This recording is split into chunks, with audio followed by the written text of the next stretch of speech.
In the previous video lessons, we considered exporting firms, and we found that exporting firms tend to be relatively large. However, then we have also a smaller number of multinational corporations, such as the ones whose logos are displayed on this my first slide. So these multinational corporations are, of course, then giants.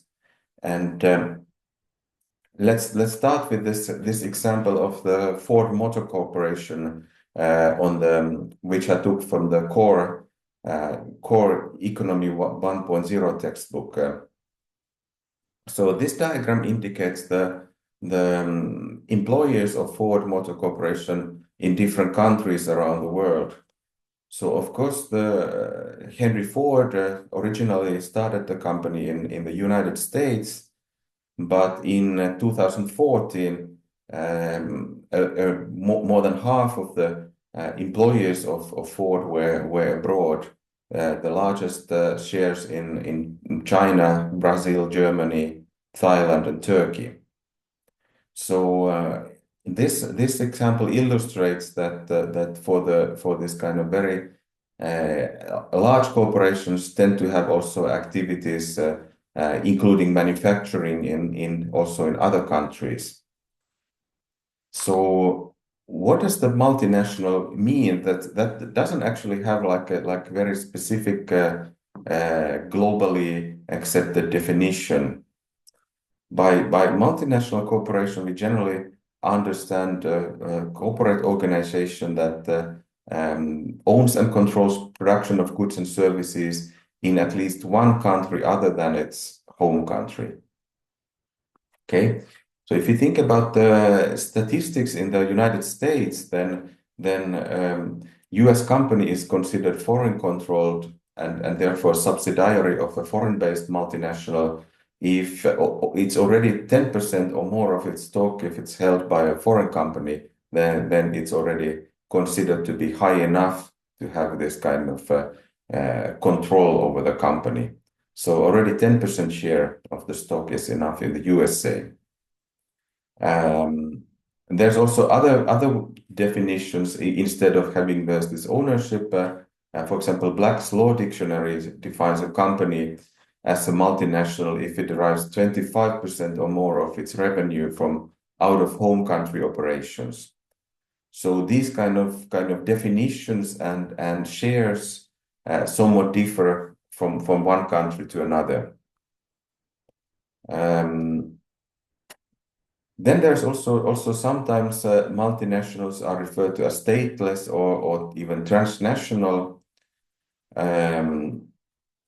However, since 1992, a corporation must have a legal domicile in some specific country, and then it engages in other countries through what is called foreign direct investment. So this kind of foreign direct investment, FDI statistics, then are based on this idea that okay, each company has some legal domicile, and then these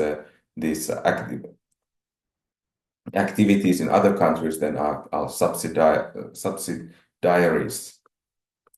So the controlling firm, this owner firm, is called a multinational parent, and then these subsidiaries under the control of the parent are called multinational affiliates.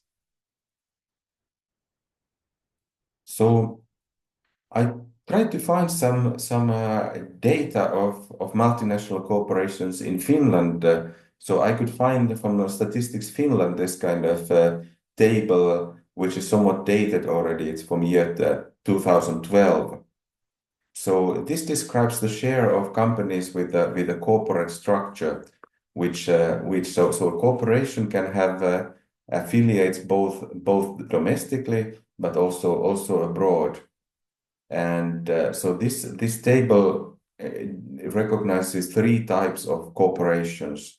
There are fully domestic affiliates fully domestic corporations that only have affiliates in Finland.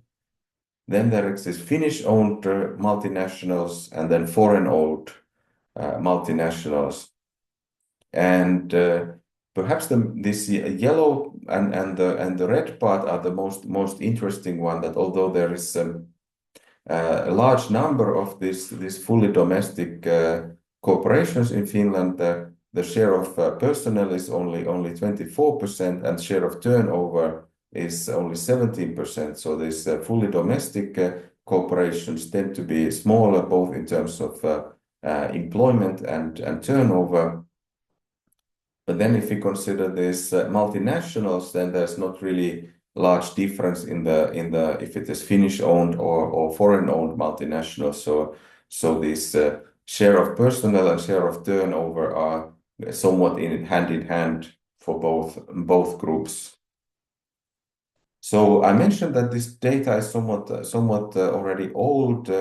It seems to me that somehow the interest in multinationals has decreased in the past 10 years. And this is perhaps explains partly the reason. So here is also then in this diagram, I found an article about the multinational corporations in Finland that indicates based on employment that what is the total number of employees and how large share of them in Finland. So the first part includes manufacturing corporations led by Nokia at that time. So this data is from 2011.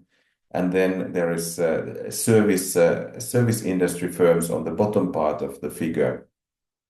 So in terms of the total employment, even apart from Nokia, the largest corporations have some 10, 20, or 30,000 employees, and a relatively large share, at least 1/3, typically is based in Finland.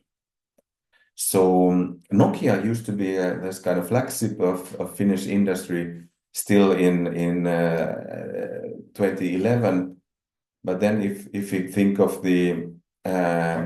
so Nokia used to be the world's largest mobile phone manufacturer, but then Nokia's fortunes turned since the financial crisis in 2008. So in this slide, this indicates the largest companies in Finland. Left panel is in year 2019, and the right panel is in 2008. And these bars are value added in million euros. So this figure indicates the more or less the same companies, except that Nokia has disappeared from the list in 2019. It used to be the most important company in terms of value added in 2008, but it's then this sales and value added have shrunk very considerably by 2019. And in 2019 we have a couple of banks, OP and Nordea, and then there is forest industry firms like UPM, Metsä Group, and Stora Enso, among others. So I believe this explains why this kind of interest also in multinational corporations in Finnish statistics has decreased since the Nokia's fortunes changed after 2008 so dramatically. So in the next lesson we then look in more detail to this term foreign direct investment that I already mentioned. See you then.